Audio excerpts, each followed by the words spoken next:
नमो अरिहन्ताणं नमो सिद्धाणं नमो आयरीयाणं नमो वज्रायाणं नमो लोहितवृषाणं।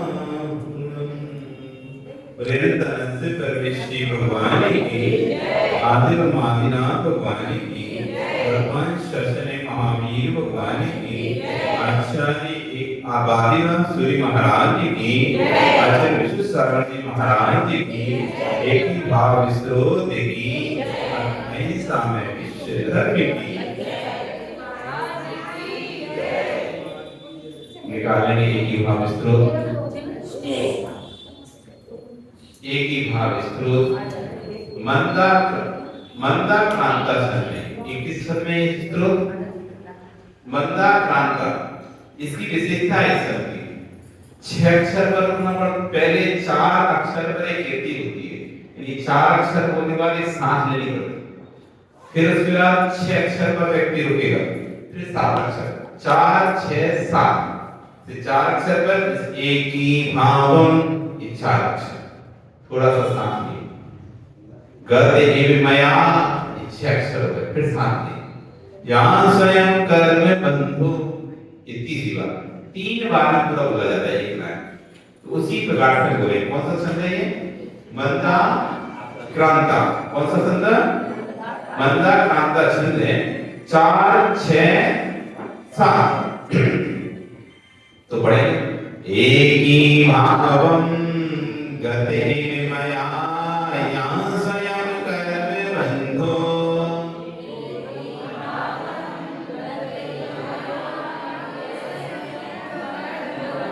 घोरम दुःखम भवभवगतो दुर्निवारण करोति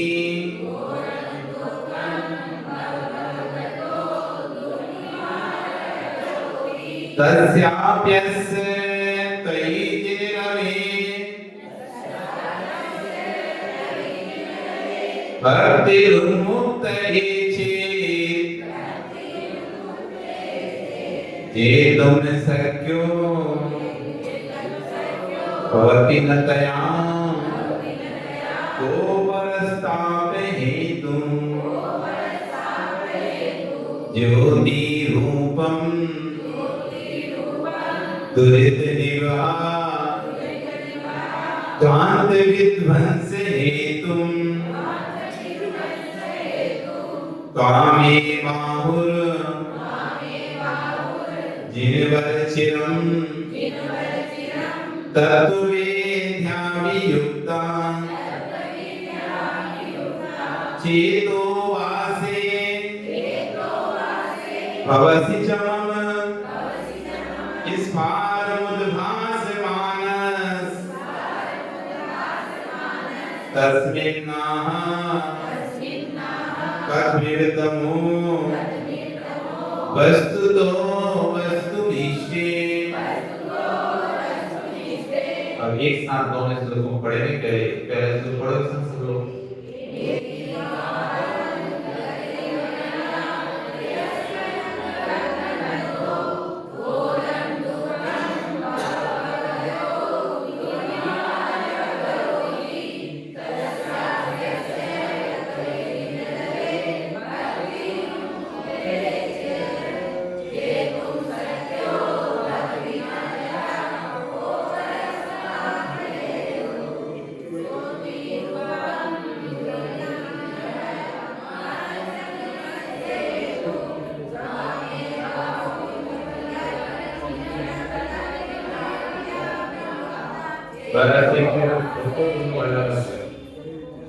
चेतो वासे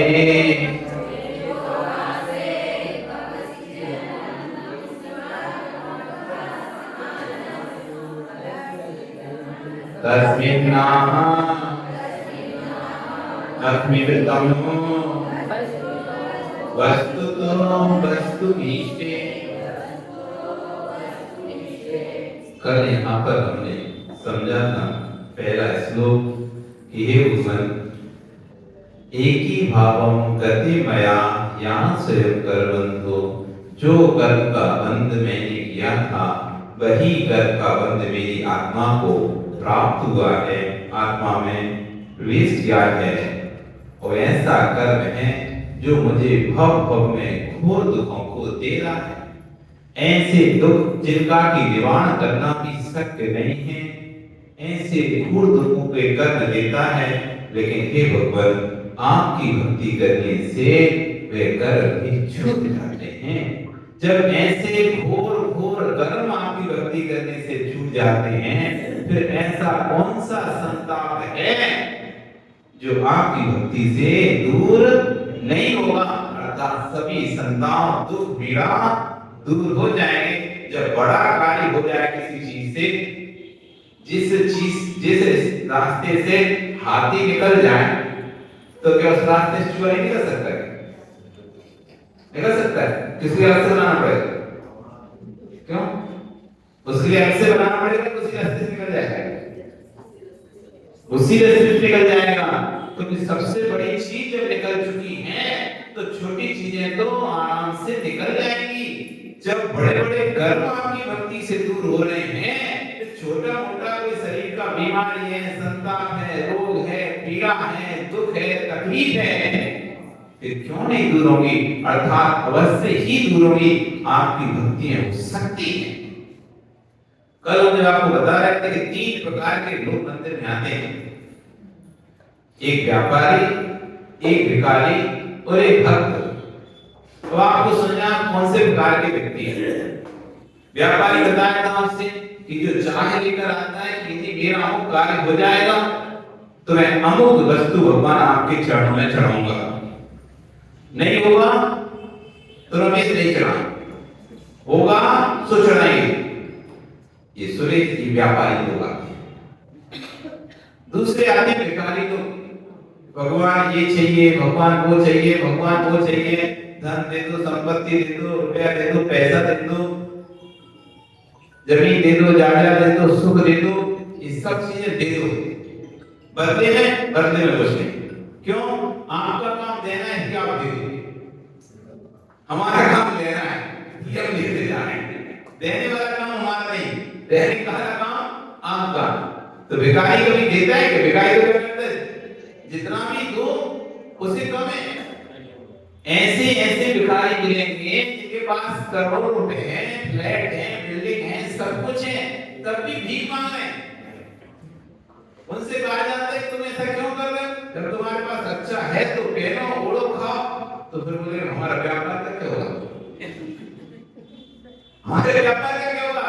यदि हम अच्छा पहनने लगेंगे, अच्छा घूमने लगेंगे, अच्छा रहने लगेंगे, तुम्हारा व्यापार तो ठप हो जाएगा। हमारा यही तो व्यापार है, मांगने का। अब सोचो, जो भिखारी है इतना धन होने पर भी भोग नहीं कर पाता, 24 घंटे भीख मांगने को उसको ऐसा भेष बना के रखना पड़ता है। वो जब तक भेष नहीं बनाया तो भीख भी नहीं देगा। तुम चले जाओ, कोई तुम्हें भीख ना दे, तुम बैठ जाओ बाबू जी बन के, तो लोग मजाक खाते हैं, अरे ये मजाक उड़ा रहे हैं, भीख की भिखारी देख रहे हैं। तो भिखारी की भी उसकी वेशभूषा देनी पड़ती है। बिना वेशभूषा के भिखारी को भीख भी नहीं मिलती। तुम भी देखती हो कौन सा वाला ज्यादा गरीब है देने से पहले, इसकी ज्यादा हालत खराब है भाई, ये ज्यादा फटिया दिख रहा है, इसके कपड़े ज्यादा फटे हैं, ये ज्यादा मटमेला कुचेला दिख रहा है, ये ज्यादा अच्छा भिखारी है। कोई अच्छा सा व्यक्ति दिख जाएगा, अच्छे कपड़े पहने, अच्छा, अरे इसी कहते हैं ना, ये देखो क्या मस्त आदमी, तो आप भी भीख नहीं दोगे। इसलिए भीख का भी व्यापार है, उनके लिए वैसी वेशभूषा में रहना पड़ता है, वैसा चेहरा बना के रहना पड़ता है, वैसे फटे हाथ रहना पड़ता है, तब जाके भीख मिलती है। तो वो अच्छे से रहने लगे तो भीख भी ना मिले, भोग नहीं कर पाते। जितना पैसा उनके पास रहता है उसका भोग नहीं कर पाते, वो भोग करने लगे फिर भीख मिलना बंद हो जाए। तो भिखारी लोग जो भगवान पास, अब तीस होते हैं भक्त लोग। ये कैसे होते? एक बार 3 प्रकार के तीन दोस्त भगवान की भक्ति करने के लिए मंदिर में जाते हैं और खूब भगवान की भक्ति करते हैं। जितनी शक्ति हो सकती है उतनी शक्ति के अनुसार भक्ति करते हैं। खूब मजीरा, ढोल, धमाल सबके द्वारा भगवान की भक्ति करते हैं। भगवान प्रसन्न हो जाते हैं, प्रसन्न होकर प्रकट हो जाते हैं। प्रकट होकर कहते हैं देखो आप भक्ति कर रहे हो, बहुत अच्छी बात है, बहुत सुंदर बात है, बहुत अच्छी भक्ति कर रहे हो, लेकिन एक बात तुम अच्छे समझ लो, हम देंगे कुछ नहीं। तुम कुछ भी सोच के आओ ना मन में, कुछ भी इच्छा करके आए हो, ये बात बिल्कुल गांठ मान दो कि हम देंगे तुमको कुछ नहीं। तुम आ रहे हो बढ़िया है, भक्ति करो, हमें कोई दिक्कत नहीं है, लेकिन तुम ये मत सोचना कि तुम्हें कुछ मिल जाएगा। आप किसी भक्ति करें और सामने वाला कहते भैया तुम्हें कुछ मिलेगा नहीं, तो आप क्या करोगे? हैं? चले जाओगे। तो ऐसे ही उनमें से एक कुछ सोचता है अरे यार अपन तो सोच के आए थे कि भगवान की खूब भक्ति करेंगे और अपना काम बन जाएगा, और इनने तो आकर बोले दिया हम कुछ नहीं देंगे, अब क्या करेंगे? यहाँ गई चलो यहाँ से। तो दो कहते नहीं नहीं अपन तो फिर भी भक्ति करेंगे। तो कहता मैं तो नहीं करता, तुम्हें करना चाहिए। सामने वाले ने खुद आकर स्पष्ट बोल दिया है कि हम कोई देंगे नहीं, फिर भी तुम मैं ये फूटने में लगे हो, क्या जरूरत है, चलो वापस। तो वो कहते नहीं हम नहीं जाएंगे, तुम जाओ। तो एक दोस्त वापस चला जाता है जो कि व्यापारी वर्ग का दोस्त था। तो उसने मिलने नहीं है तो काय को आप ही प्रॉफिट देखते हो, प्रॉफिट होता तो व्यापार बिजनेस करते, नहीं होता तो बंद करते, सटर आ जाते हो। देख लिया कि आज छुट्टी है, व्यापार चलना नहीं है, हाथ दुकान को बैठोगे दुकान पे बैठे रहते हो क्या? नहीं, ये पूरा कंफर्म हो जाता है कि आज कुछ भी नहीं आने वाला, तो आप शटर डाउन करते हो, मंगल करते हो और आ जाते हो। जब कोई इच्छा तब तो लगता है कि नहीं कुछ आ सकता है, फिर 8 बजे 10 बजे तक खुले बैठे। तो जब आशा होती है फिर नहीं किसी में ठंडी है कि कुछ है क्या है, कुछ नहीं, बेसिक अरे बहुत ठंडी है, और जल्दी दुकान बंद करके आ गए, 8 बजे मंगल करके आ गए। तो तुम्हें पता था कोई आने वाला नहीं है, और तुम्हें पता चले आज मेला है, 2 दिन 3 दिन मेला है, 11 बजे तक लोग आएंगे, तो खूब दुकान चले 11 बजे तक, फिर चाहे ठंडी लगे चाहे कछु लगे बैठे रहते। मिलने की इच्छा है तो उसको जब देख लिया कि कुछ मिलने की इच्छा नहीं थी तो चला गया। अब दोनों रोज बड़ी भक्ति कर रहे, खूब अच्छे से गा कर बजा कर भक्ति कर रहे थे। भगवान फिर प्रकट हो गए, मैं तुम्हारी भक्ति से बहुत प्रसन्न हूं, पर मैंने पहले भी कह दिया था, फिर दोबारा से कह रहा हूं, पहले भी कह दिया था संदीप, दोबारा से कह रहा हूं, दूंगा कुछ नहीं। अब तो जो दूसरा दोस्त था वो कहता है अब तो भगवान पूरे लगता है बहुत कट्टर हो गए, तो कुछ देने वाले नहीं। जैसे बेकार इतना तो आप नहीं दे तो पीछे पड़ जाता है आपके, दे दे 2 बार नहीं 4 बार पीछे पड़ता है, तो देख लेता है कि तो कट्टर हो गए, देगा है फिर छोड़ के चला। पहले क्या करता है, एक बार मना करने में नहीं मानता, नहीं तो वो नहीं छोड़ता। आपको गए हो ना सेकंड वगैरह, तो कभी पड़ा हुआ तुम्हारे पीछे कोई मांगने वाला, एक बार नहीं छोड़ता वो, तो 2-3 बार जब आप उसे मना कर देते हो अच्छी तरह से, तब उसको लगने लगता है कि हाँ अब ये नहीं देगा, पक्का है, फिर तो छोड़ के वो भी चला जाता है। अब उसका तो पक्का हो गया, एक बार हमने सोचा था तो बिगड़ जाएंगे तो वहां भक्ति करेंगे, तो रहते हैं बेकार तो ये कहीं और थोड़ा सा मेहनत कर दो कि बिगड़ जाए, धीरे की निकाल के। तो कभी लोग बोलते हैं कि बाद में दे देते, चलो भगाते नहीं, पक्का चल दे देता है, ऐसे करके फिर निकाल कर दे देते हैं। तो भिखारी जो था, जो दूसरा था, वो कहता है अब तो पक्का हो गया, अब तो पक्का नहीं है। एक बार और प्यार करके देख लिया कि दूसरी बार पक्का हो गया, नहीं देंगे, वो कहता है दोस्त चलो अब तो यहाँ पर भगवान की भक्ति करने से कुछ नहीं। तो पहला कहता है ठीक है तुम जाओ। अब पहला खूब भक्ति कर रहा है, मजे से खूब बढ़िया आनंद के साथ। भगवान फिर प्रसन्न हुए, बड़े भक्त हैं, इसको कितना बोलने पर मिल गया। फिर प्रकट हुए, प्रकट होकर बोलते देखो भाई हम तुम्हारी भक्ति से बहुत अत्यंत प्रसन्न हैं, लेकिन हम जैसे पहला कह चुके हैं और फिर से कह रहे हैं हम देंगे कुछ नहीं, हम देंगे कुछ नहीं। तो कहता है भगवान मुझे आपसे कुछ चाहिए ही नहीं, जो मुझे चाहिए वो तो मुझे मिल ही रहा है। कैसे क्या मिल रहा है तुमको? हमें तो कुछ दिए नहीं, आप दो ना दो, लेकिन लेकिन मुझे तो मिल रहा है, आप मुझे दे ही नहीं सकते। क्या मिल रहा है, क्या नहीं दे सकता? मैं सब कुछ दे सकता हूं, नहीं दे सकते आप। मुझे जो चाहिए था मुझे मिल रहा है कि क्या जिस आनंद के लिए मैं आया था वो आनंद मुझे मिल रहा है। मुझे आपसे कुछ नहीं चाहिए। जो आनंद की इच्छा से मैं आपके चरणों में आया था, आपकी भक्ति कर रहा था, वो आनंद मुझे भरपूर प्राप्त हो रहा है। उसे आप देने से रोक नहीं सकते। आपके बस में नहीं कि आप रोक सको मेरे आनंद को। वो मुझे मिल रहा है, मुझे कुछ नहीं। ये होते हैं खबर। कौन क्या कह रहा है, कौन क्या सोचेगा, कौन क्या कहेगा, उससे मतलब नहीं होता। वो तो भगवान की भक्ति में लीन हो जाता है, गुरु की भक्ति में लीन हो जाता है, तो फिर उससे बाहर में कौन क्या सुनता है, क्या बोलता है, क्या कहता है, उससे फर्क ही नहीं। जिसे फर्क पड़ रहा है वो अभी श्रद्धा से भरा नहीं। जिसे फर्क पड़ रहा है वो श्रद्धा से भरा नहीं है। भरी गगरी झलकती है कि आधी भरी झलकती है? भरी में से पानी फेंकना चाहिए कि भरी में से तो नहीं फेंकता पानी। लेकिन जिस जो खाली है, आधी भरी हुई है, तो आप लेके जाओ, झलकी पानी फैले, उसमें से निकलेगा। इसलिए कहते हैं अर्ध जल गगरी झलकत जाए, क्योंकि श्रद्धा से पूरा भरा नहीं है। जो श्रद्धा से भरा नहीं होता वो डमाडोल होता है। जो श्रद्धा से भरा नहीं होता वो डमाडोल होता है, और जो श्रद्धा से भर जाता है वो फिर अड़े हो जाता है। अड़े हो जाता है, फिर उसे कोई हिला नहीं पाता है। ऐसी श्रद्धा जिस दिन तुम्हारे अंदर आ जाएगी। मांगतू स्वामी ने भक्ता पर लिखा और 48 तारे टूट गए,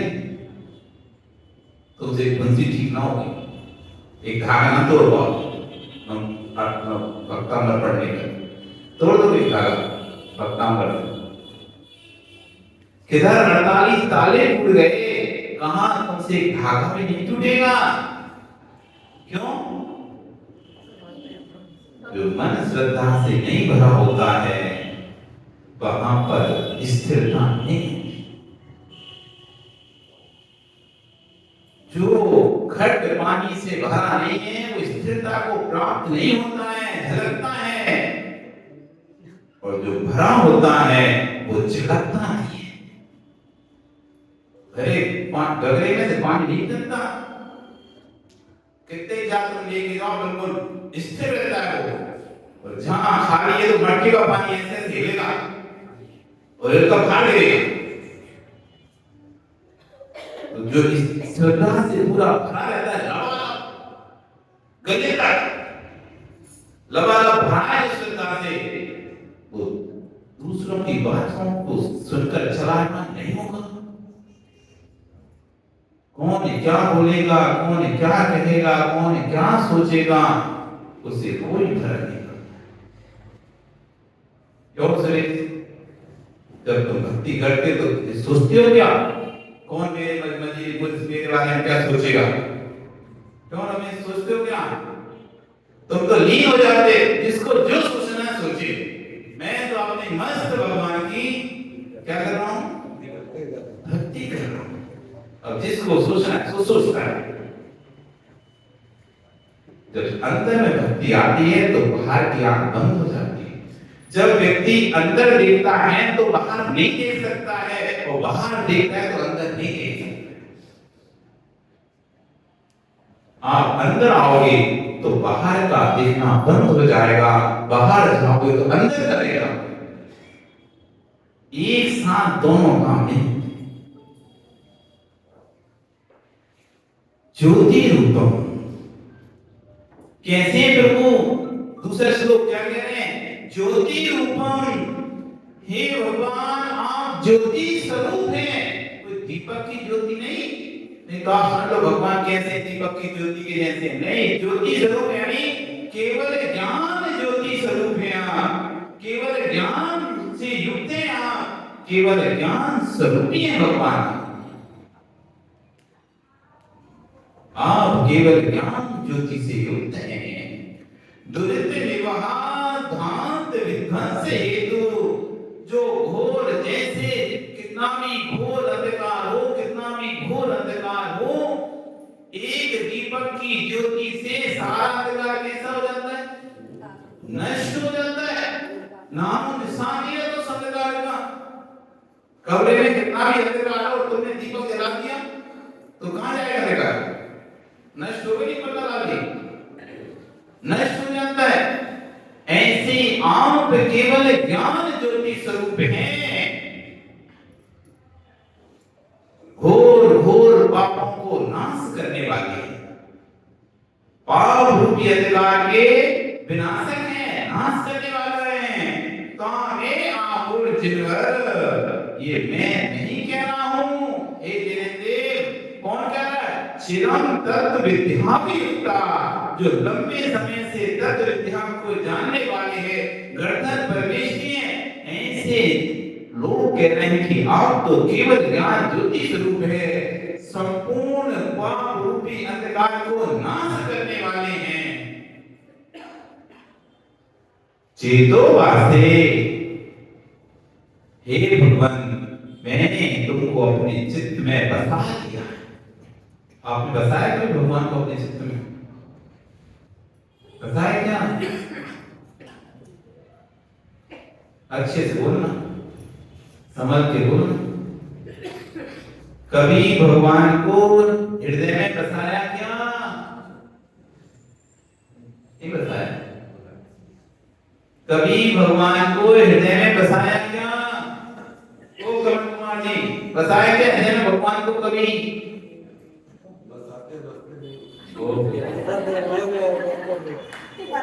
बसाते बसते नहीं। क्यों नहीं बसते? स्थान अच्छा नहीं है क्या? अब बसता तो कोई नहीं, जहाँ स्थान खराब होता है तो भैया जैसे तुम जाते ना देखने के लिए, अच्छा स्थान नहीं, हम नहीं बसेंगे यहाँ पर, हम नहीं रहेंगे, स्थान खराब है। अगर स्थान अच्छा होता तो सबसे पहले यही खोलेंगे पेट्रोल पंप। हाँ स्थान अच्छा है, और स्थान अच्छा नहीं तो यहाँ नहीं खोलते, उल्टा हो जाएगा। तो निकल जाए तो बसते नहीं वहां पर, तो बसेगा कहाँ व्यक्ति? जहाँ स्थान अच्छा होगा। तो आपका स्थान अच्छा नहीं है? हृदय कमल कितना तो अच्छा स्थान है। बोलते तो मन मंदिर में बसा रहा है। तो कभी भगवान को अपने मन में बसाया, हृदय में बसाया? नहीं बताया। फंस जाओगे, हाँ बोलोगे, नहीं बोलोगे तभी फंस जाओगे। सोच लेना, हाँ बोलोगे तभी फंसोगे, और ना बोलोगे तभी फंसोगे। तुम सोच समझ बोलो क्या बोलना है, क्या बोलना है संदीप? कभी क्या बोलोगे? अरे तुम बता। कोशिश जारी है, नहीं बताएगी नहीं भगवान को, कोशिश कर रहे। हृदय में रोज तो कहते हो आक्रमण से तो भव संजनी कर। हे भगवान, मेरे हृदय में आके बसो, मेरे हृदय के सामने निकट हो, जहां मैं नहीं जाओ, मेरे हृदय के निकट हो। क्यों बोलते हैं बात? ये भी तो बोल सकते नहीं मेरी पर रहो, हम यहाँ है तो मेरी पर रहो, और बोलते तो मुझे मैं ऐसा हूं कि अत्र अवतर अवतर आइए, अत्र तिष्ठित रुचिए, अत्र माम सन्निधो भव सन्निगणम, मेरे निकट आइए, सन्निधि गण होइए, मेरे हृदय में विराजमान होइए। रोज बोलती नहीं माता जी, अब तो मुझे करते नहीं करते, तो रोज विराजमान करते हो? नहीं करते? क्या करते हो? करते हो ना कि नहीं करते? क्या नबी अब बताओ, नरेश रोज विराजमान करते हो? भूजी महावीर जी, लोगों की देखो लीला कैसी है, जिंदगी में तो भूत बना दिया। लोग तो मरने के बाद भूत बनते हैं, तुम्हें जिंदगी में भूत बनाने होंगे। वो खुद ही कह रहा था महाराज ये भूत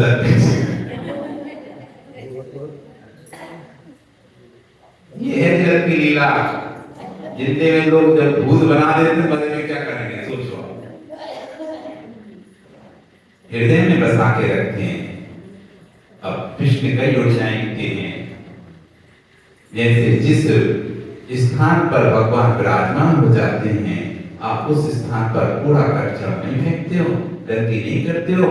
फिर आप सुरेश अपने हृदय में भगवान को विराजमान कर लिए, अब कैसे कसार को गंदगी फेंकोगे? कैसे दूसरों की बुराई को अपने हृदय में धारण करोगे? कैसे दूसरे की अशुभ सोच सकते हो तुम?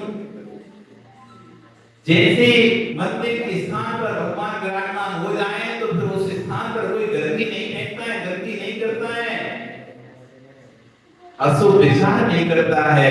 फिर तुम्हारे हृदय में जब तुम भगवान को विराजमान कर लेते हो एक बार, तो फिर कैसे उस हृदय में दूसरों के प्रति गंदगी लेके आएगा? कैसे? विकास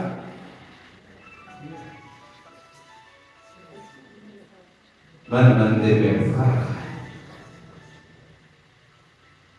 इसलिए भक्ति बड़े सोच समझ के करना।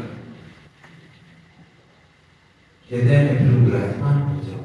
क्यों करते हैं हृदय में विराजमान? इसलिए तो करते हैं, हे प्रभु बाहर की प्रतिमा तो हो सकता है कोई व्यक्ति आगे आ जाए तो मुझे देखने में बाधा हो सकती है, लेकिन आप तो मेरे हृदय में विराजमान हो चुके हैं चेतों से। अब मुझे बाहर क्या हो रहा है अब मुझे मतलब ही नहीं है, आप तो मेरे हृदय में विराजमान हो गए। अब मैं अंदर की आंखों से आपको निहार, बाहर की आंखों से निहारने पर तो पर्दा पड़ सकता है, अंतराय पड़ सकता है, लेकिन अंदर की आंखों में जब जाते हैं वहां कोई अंतराय नहीं होता है, वहां कोई सामने नहीं आता है, वहां तो अंदर ही अंदर जो होता है नहीं। कह रहे हैं चेतो वासो, हे भगवान मैंने अपने चित्त में आपको स्थान दे दिया है, आवाज दे दिया है, आप मेरे चित्त में स्फुरायमान प्रकाशित हो रहे हो। क्योंकि आप कैसे हो? आप ज्योति स्वरूप हो, ज्योति पुंज हो, और आप कर्मों का नाश करने वाले, अंधकार का नाश करने वाले हो। आप मेरे हृदय में विराजमान हो चुके हो। मैंने भक्ति के द्वारा आपको अपने हृदय में विराजमान कर लिया है। तस्मिन् नाहा कथमितमो वस्तु तो वस्तुनिष्ठे। हे भगवान अब मेरे अंदर, मेरे हृदय में पाप रूपी अंधकार कैसे ठहर सकेगा? क्योंकि जहां पर प्रकाश होता है वहां पर अंधकार होता नहीं है, और जहां अंधकार है वहां प्रकाश का अभाव। जहां प्रकाश होता है वहां अंधकार होता नहीं है, और जहां अंधकार है समझ लो कि प्रकाश का वहां पर अभाव।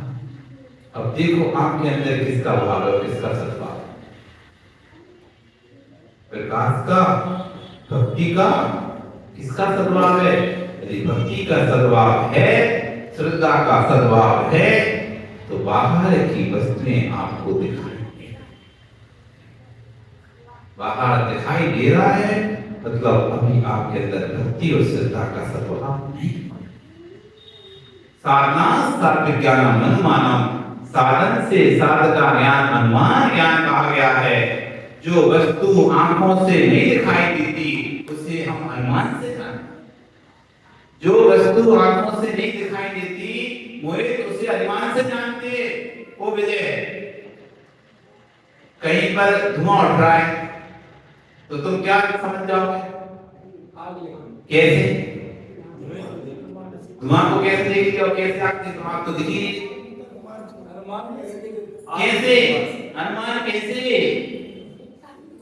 जो देख रहा है कि आग लगती है वहां धुआं निकलता है। हाँ, तो तुमने धुआं देखा तो क्या लगा लिया? क्यों? साधन दिखाई दे रहा है। जहां जहां धुआं है वहां वहां नियम से अग्नि होती है। जहां जहां धुआं है वहां वहां नियम से अग्नि होती है। बिना अग्नि के धुआं होता ही नहीं है। बिना अग्नि के धुआं नहीं होता।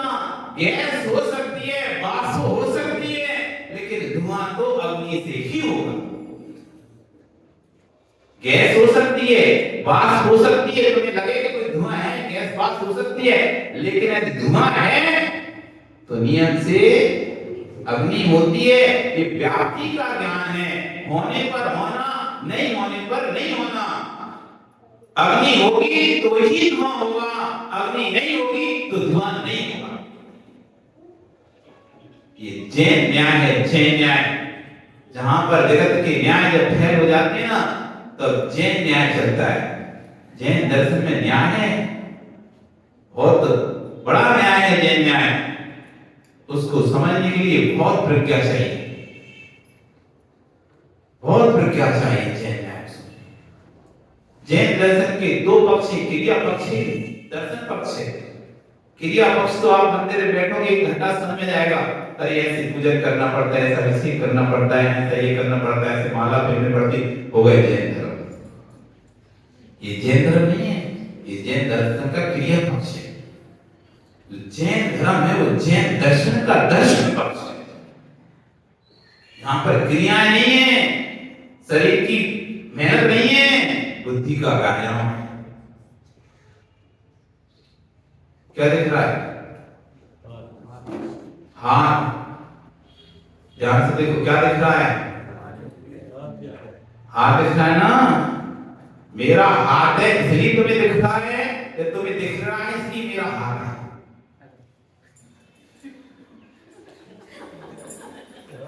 क्या दिख रहा है? बताओ। मेरा हाथ है इसलिए तुम्हें दिख रहा है, या तुम्हें दिख रहा है इसलिए मेरा हाथ है? सोचो। अब बड़ा कठिन विषय चल रहा है। तुम्हारे दिखने से मेरा हाथ है, या मेरे हाथ से तुम्हें दिख रहा है?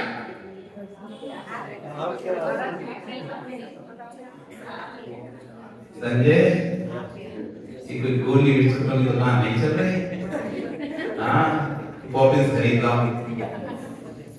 ये तो बड़ा गहरा विषय है, बड़ा गहरा विषय है। शकरलाल जी, दिखाई दे रहा है? हमारे हाथ से तुमको दिखाई दे रहा है, तुमको दिखाई दे रहा है इसलिए हमारा हाथ है। दोनों एक ही बात।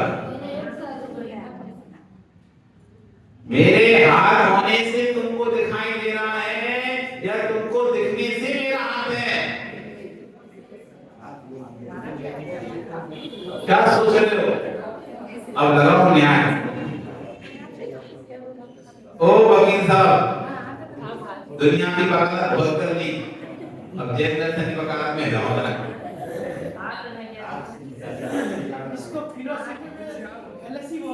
रमेश, मेरा हाथ है इसलिए तुमको दिख रहा है, या तुमको दिख रहा है इसलिए मेरा हाथ है? और तुम्हें ना देखता तो मेरा हाथ नहीं होता।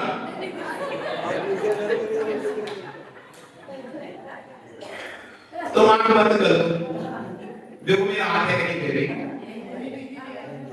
तुम्हें दिख रहा है इसलिए मेरा हाथ है, या मेरा हाथ इसलिए तुम्हें दिख रहा है?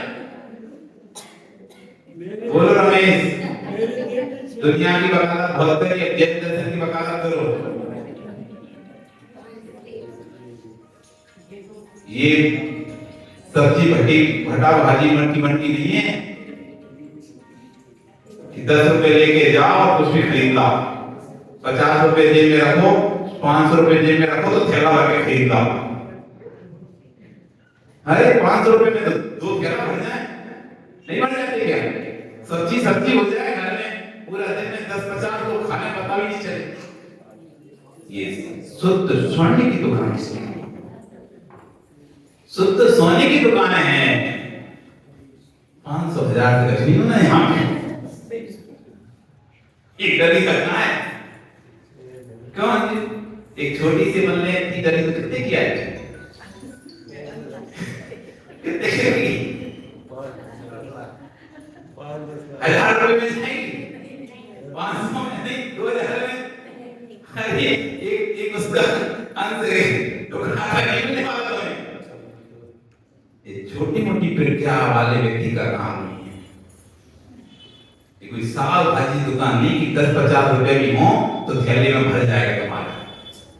यहाँ तो भैया स्वर्ण की दुकान है, जब तक हजारों ना हो, लाखों ना हो, तो भी अंगूठी भी ना खरीद पाओ। इतनी प्रज्ञा चाहिए इसको समझने की। मेरा हाथ है इसलिए तुम्हें दिखाई दे रहा है, या तुम्हें दिखाई दे रहा है इसलिए मेरा हाथ है।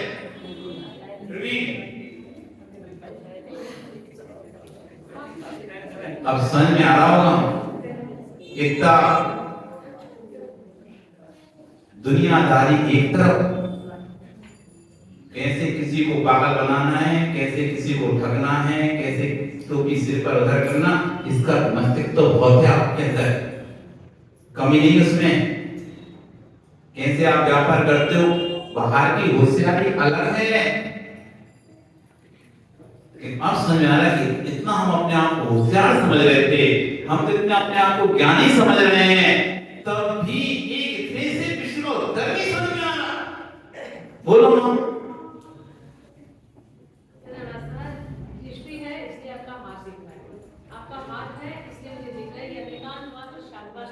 यदि आपको हमारे हाथ से दिखता होता तो जब आप यहां से चले जाओगे तो आपको देखना बंद हो जाना चाहिए,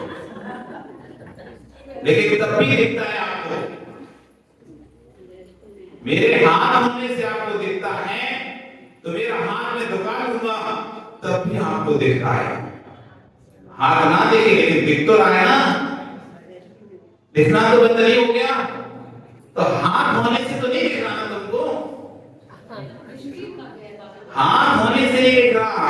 और हाथ होने से दिखता तो हाथ कट जाने पर व्यक्ति को देखना बंद हो जाएगा, और ये दिखने से भी हाथ होता तो जिस दिन तुम अंधे हो जाओगे तो उस दिन हमारा हाथ भी चला जाएगा।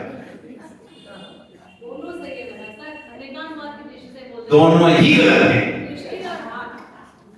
दोनों ही गलत है, दोनों ही गलत है। हाथ स्वतंत्र है, दृष्टि स्वतंत्र है। हाथ स्वतंत्र है, दृष्टि स्वतंत्र है। हाथ के होने से हमें नहीं दिखाई दे रहा, हमारे स्वयं के चक्षु वर्ण करके चौसन से वो दिखाई दे रहा है। यदि मेरा चक्षु वर्णीकरण का स्वयं का चौसन नहीं होता तो कितना ही हाथ रहे नहीं दिखाई देता है। ओ संदीप चश्मा तो उतारो, उतारो, अब देखो दिखाई दे रहा है। मेरे हाथ होने से इसको दिखाई दे रहा होता, या जिसको दिखने से मेरा हाथ हो तो उसको तो दिख भी नहीं रहा होता, हाथ दिखाई दे रहा। ना तो हाथ के होने से दिखाई देता है, ना दिखने से वस्तु होती है। हाथ एक उपलक्षण मात्र था, हाथ एक उपलक्षण मात्र है, वस्तु के होने से हम उसे नहीं दिख रहे, उसके होने से भी दिखाई नहीं देगा। हमारा चौसन स्वतंत्र है, वस्तु स्वतंत्र है। हमारा देखने का आंख का चौसन स्वतंत्र है और सामने वाली वस्तु स्वतंत्र है। उसके होने से मुझे नहीं दिखेगा, मेरे होने से वो नहीं है। यदि मेरे होने से वो होगी वस्तु तो मेरे जाने के बाद वस्तु नष्ट हो जाएगी। वो वस्तु के होने से मैं होगा तो वस्तु नष्ट होने पर मैं नष्ट हो जाऊंगा। ये जैन न्याय है, जैन दर्शन है।